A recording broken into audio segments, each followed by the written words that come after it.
This lesson is on creating tables using PHP MyAdmin. Well, right now you see pretty much a blank desktop. And so I want to take you through getting to PHP MyAdmin again. I have my start bar hidden here. So I'm going to go up and find the WAMP server. Now it'd be MAMP server if you're on a Macintosh. So I'm going to click on it. And up here I have PHP MyAdmin tool. Let's open it up. This tool is just phenomenal for doing a lot of things, both creating tables and even inserting data, some test data, and we'll do that in a moment. We have a list of our databases here, and one of the ones that came with PHP MyAdmin was test, so I just worked with that. Now, in the past, in our lessons, we've seen author, book, book author, and the publisher table. These other two tables I've created earlier, the city table that was used to populate the drop-down, the select option list, and the valid users table that we used to validate a user and when we made the login form. We're going to need two more tables when we get to the next assignment. The next assignment is going to pretty much be taking assignment 4, which looked at files for all its information, and instead ripping all of that out and using a database. So we're going to need two more tables. We're going to need a realtor table to hold the realtors and a home table to hold the information about the homes. I'm just going to deal with the realtor table here and let you learn from this experience, and you can build the home table yourself. So there's a button over here, Create Table, to get started. So I'll click on that. Now at the top, I can list the table name, and they've given me two columns here, so I can enter two columns of information to get started. But you're not stuck there.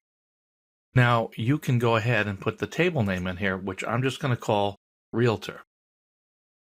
I don't remember if I emphasized it before, but table names should always be in the singular. We shouldn't name a table Realtors because we're identifying the type of entity that the table is storing, and each row in the table will be a realtor, so you name your table names that way as well.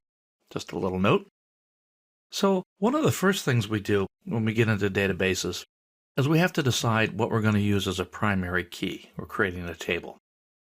You can make an artificial primary key, which is just a number.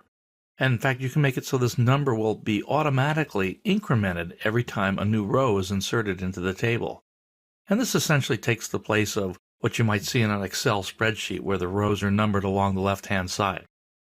And so it ensures that each row is unique no matter what. Now you have to be careful when you use this, that if you have something else that you really don't want duplicated, that you don't let it be duplicated. Because by moving away from a natural key like Social Security number and moving to an artificial key like Realtor ID, that's just numeric, you open a little bit of a window for creating unintentional duplicates. That can be managed by creating unique indexes on columns that you don't want to see the value repeated. But right here, I'm going to put in Realtor ID. Put an underscore there. I'm going to let it be a type integer. And when it's an int, you don't have to specify a length. Now let's look down here. We have an index. I'm going to make it the primary key. And here you have a choice to be auto incremented. Select that. And every time we insert a row, we won't have to put anything in Realtor ID. The auto incrementer will bump it up one more number. So we want that as our first column. Now, for keeping track of the realtor, we're going to keep track of their name. So we'll just do last and first name for here. Last name, and I'm going to make that a varchar, and I'll give it 30, I guess. And now, I don't have to fill in any other attributes. Look here, it says null.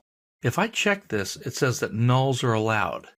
Well, I don't want to have nulls allowed for the last name. I want the realtor to have a name. And I don't need to fill in anything else. I'll go ahead and pick MyISAM here.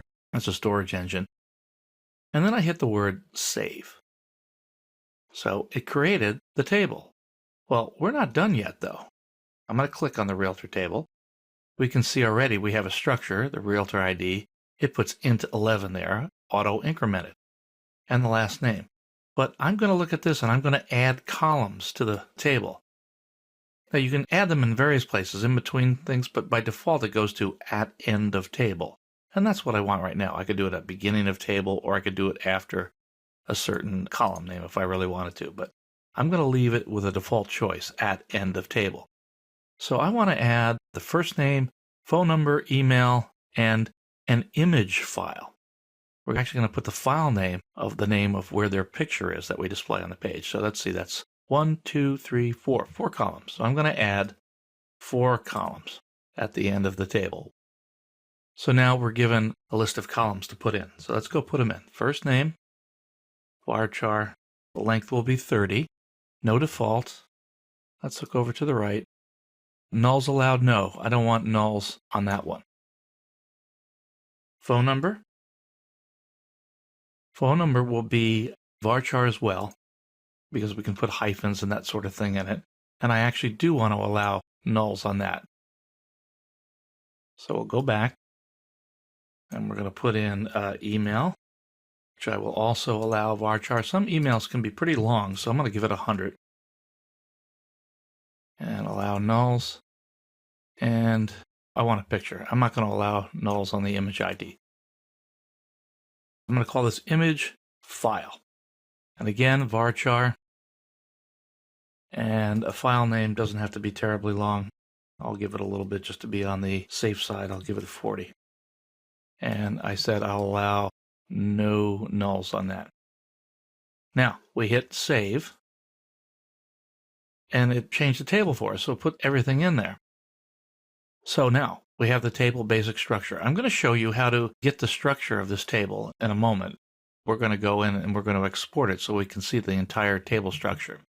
But I'm going to end this presentation here and pick up in the next presentation where we use phpMyAdmin to insert data. So this ends our presentation on creating a table with phpMyAdmin.